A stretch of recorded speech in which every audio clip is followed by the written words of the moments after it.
வீரா serial review தான் பார்க்க போகிறோம். அதுக்கு முன்னாடி மறக்காமல் லைக் அண்ட் சப்ஸ்கிரைப் பண்ணுங்கள். கண்மணி கிட்ட ராகவன் வந்து இந்த 20,000 போதுமா, வேறு ஏதாவது ரெடி பண்ணவா அப்படின்னு சொல்லி கேட்கும்போது, கண்மணி இந்த 20,000 வச்சு ஒன்றும் பண்ண முடியாதே அப்படின்னு இந்த தடவை வீரா வேற ஜெயிக்கிறதுக்கு ரொம்ப ஆர்வமாக இருக்கா, அவள் ஜெயிச்சிருவாளோன்னு தோணுது எனக்கு அப்படின்னோன்னே, வேணா ஒன்று செய்யலாங்க, நீங்கள் ஏடிஎம்லேருந்து தெரியாமல் பணம் எடுத்துகிட்டு வரணும், ஆனால் உங்களுக்கு பொய் சொல்ல வராது, அதனால் எல்லாம் எப்படி செய்வீங்க இதெல்லாம் அப்படி இல்லை, உனக்காக நான் எதை வேணாலும் செய்வேன்னொன்னே கண்மணியும் மனசில் சொல்லிக்கிறாங்க, வாடா எனக்காக வந்து நீ இந்த அளவு மாறி இருக்கல்ல, இன்னும் உன்னை எப்படி நான் சொல்கிறதெல்லாம் அடிமை மாதிரி கேட்குற மாதிரி மாத்திரம் பாரு அப்படின்னு சொல்லிட்டு வீரா ஜெயிச்சிருவா போல இருக்கு அப்படின்னோன்னே ராகவன், இல்லை வீரா வந்து எனக்கு பாசம் இருக்குது, ஆனால் போட்டின்னு வந்தால் நீ தான் ஜெயிக்கணும்னு நினப்பேன் அப்படின்னு சொல்லிட்டு நான் போய் பணம் எடுத்துகிட்டு வரேன் அப்படிங்கும்போது, இல்லைங்க வேண்டாம், நான் சும்மா தான் கேட்டேன், எனக்காவது 20,000 பணம் இருக்குது, ஆனால் வீரா வந்து இந்த உங்களை மாதிரி நல்ல ஹஸ்பண்டாக கல்யாணம் பண்ணியிருந்தா அவளும் நல்லா இருந்திருப்பாள் அன்பு பாசத்தோட, இல்லை அவள் வாழ்க்கை தான் இப்போ கஷ்டமாக இருக்குது அப்படிங்கிற மாதிரி சொல்லிகிட்டு இருப்பாங்க. நான் சும்மா தான் பணம் கேட்டேன், அதெல்லாம் ஒன்றும் வேண்டாம், நான் இதை வச்சே பார்த்துக்கிறேன்னு சொல்லிடுறாங்க கண்மணி. அதுக்கப்புறம் இந்த பக்கம் வள்ளி, வீரா, மாறன் 3 பேரும் பேசிகிட்டு இருக்காங்க.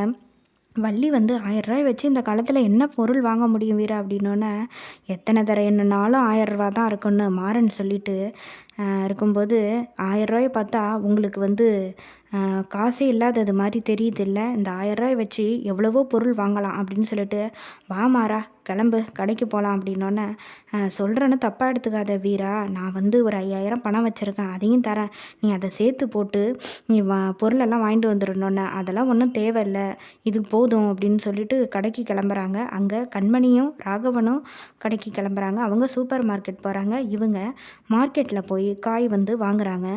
கண்மணியும் ராகவனும் 2 கட்டப்பை ஃபுல்லாக ஜாமான் கொண்டு வருவாங்க, ஆனால் வீரா வந்து ஒரே ஒரு கட்டப்பையில் தான் கொண்டு வருவாங்க.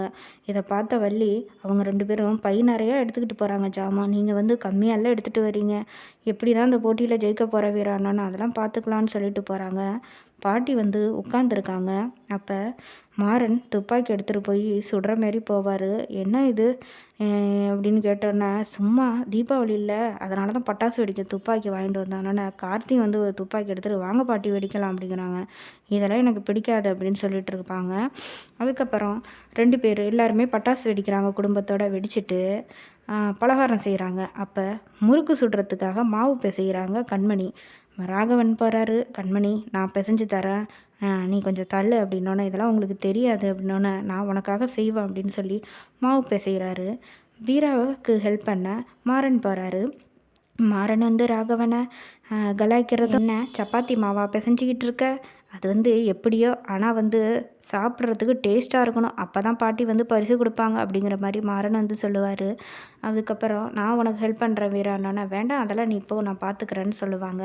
அப்புறம் கண்மணி வந்து முறுக்கு வந்து எண்ணெயில் போட்டு பொரித்து எடுக்கும்போது வீரா தெரியாமல் எண்ணெய் வந்து கண்மணி கையில் பட்டுரும். உடனே வந்து ராகவன் வந்து, என்ன வீரா நீ பார்த்து வேலை செய்ய மாட்டியா, கண்மணி மேலே எப்படி தெரிஞ்சிருச்சு பற்றியா அப்படிங்கும்போது, அந்த வடிவுக்கரசி பாட்டி வந்து எல்லாத்தையும் பார்த்துக்கிட்டு இருக்காங்க.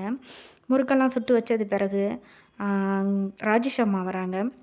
அவங்க, பாத்தியா கண்மணி, வீரா தட்டில் எவ்வளோ முறுக்கு பலகாரம்லாம் இருக்குது பாரு, ஆனால் உன் தட்டில் கொஞ்சமாக தான் இருக்குது அப்படின்னு சொல்லவும், வள்ளி சொல்கிறாங்க, இங்கே பாருங்கள், போட்டியில் எங்கள் பெரியம்மா வந்து சாப்பிட்டு பார்த்துட்டு பொருளோட அளவை வந்து பார்க்க போகிறதில்ல, அது யார் செஞ்சது டேஸ்ட்டாக இருக்குது அப்படின்னு தான் அவங்க கடைசியாக சொல்லுவாங்க, அதனால் பொருளோட அளவெல்லாம் நீங்கள் அளக்கிற வேலையை விட்டுடுங்க, நீ தள்ளி வீரா நான் செய்கிறேன் அப்படின்னுட்டு சொல்லி மாறன் செய்கிறாரு. ராகவன் வந்து கண்மணிக்கு பதிலாக அவங்க வந்து செய்யும்போது மாறன் மேலே வந்து அந்த எண்ணெய் வந்து தெரிச்சிடும். உடனே வீரா பதறி அடித்து போய் மருந்தெல்லாம் எடுத்துகிட்டு வந்து கையில் போட்டு விடுறாங்க. ஏன் வீரா இப்படி பதறிட்ட, எனக்கு ஒன்றுன்னா அப்படின்னா, அதெல்லாம் ஒன்றும் இல்லை, எண்ணெய் தெரிச்சா கையெல்லாம் வந்து ரொம்ப எரியும்ல, அதனால தான் எடுத்துகிட்டு வந்தேன்னொன்னே, எனக்கு ஒன்றும் பிரச்சனை இல்லை வீரா, இதெல்லாம் நான் தாங்கிப்பேன், நீ எனக்கு செருப்பாணியில் நடந்தல்ல, அதை விட இது ஒன்றும் பெரிய வலி கிடையாது அப்படிங்கிற மாதிரி சொல்லுவாங்க. அதுக்கப்புறம் சரின்னு, நீ என்னைக்காவது ஒரு நாள் நீ உன்னோட காதலை நான் வெளியில் கொண்டு வருவேன் வீரா அப்படின்னு மனசுலேயே வந்து மாறன் சொல்லிக்கிறாரு. அப்புறம் எல்லா ஸ்நாக்ஸும் செஞ்சது பிறகு பாட்டிக்கிட்ட கொண்டு போய் வைக்கிறாங்க. அப்புறம் பூஜை பண்ணுறாங்க. அப்போ எது எது யார் யார் செஞ்சது அப்படின்னு பாட்டி கேட்குறாங்க. அதுக்கு மாறன், கொஞ்சமாக கலர்ஃபுல்லாக இருக்குது பார்த்தியா, அதுதான் நாங்கள் செஞ்சது அப்படின்னு சொன்னோன்னே, ராகவன் வந்து நாங்கள் நிறைய வச்சுருக்கோம் பாரு தட்டில், அதுதான் நாங்கள் செஞ்சது அப்படிங்கிற மாதிரி சொன்னோன்னே, சரி அப்படின்னு சொல்லி பூஜையெல்லாம் முடிச்சுட்டு சாப்பிட கொண்டு வர சொல்கிறாங்க.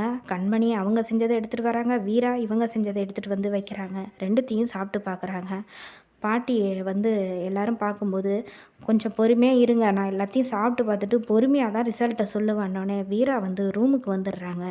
மாறனும் பின்னாடியே ரூமுக்கு வந்து, வீரா நீ ஒன்றும் கவலைப்படாத, இந்த போட்டி இல்லைன்னா என்ன, நீ முன்னாடியே வந்து பாட்டி ஏதாவது சொல்லியிருந்தா நான் பரிசில் காசு கட்டுன்னு வச்சுருப்பேன், திடீர்னு சொன்னதுனால என்கிட்ட 1000 தான் இருந்தது, வேறு என்ன பண்ணுறது அப்படின்னு சொல்லிட்டு, அடுத்த தடவை வேறு போட்டி வச்சா கண்டிப்பாக நம்ம ஜெயிக்கலாம், நீ ஒன்றும் கவலைப்படாத, இது நம்ம குடும்பம், யார் ஜெயிச்சா என்ன, எனக்கு எந்த வருத்தமும் இல்லை அப்படின்னோன்னே, நீ ஃபீல் பண்ணுவியோ அப்படின்னு தான் நான் சொன்னேன், என்னதான் இருந்தாலும் போட்டின்னு வச்சாக்கா யாருக்குமே தோத்துட்டா அது கஷ்டமாக தானே இருக்குன்னொன்னே, இது நம்ம குடும்பம் அதெல்லாம் ஒன்றும் இல்லை அப்படின்னு சொல்லிட்டு இருக்காங்க. அதோட முடியுது.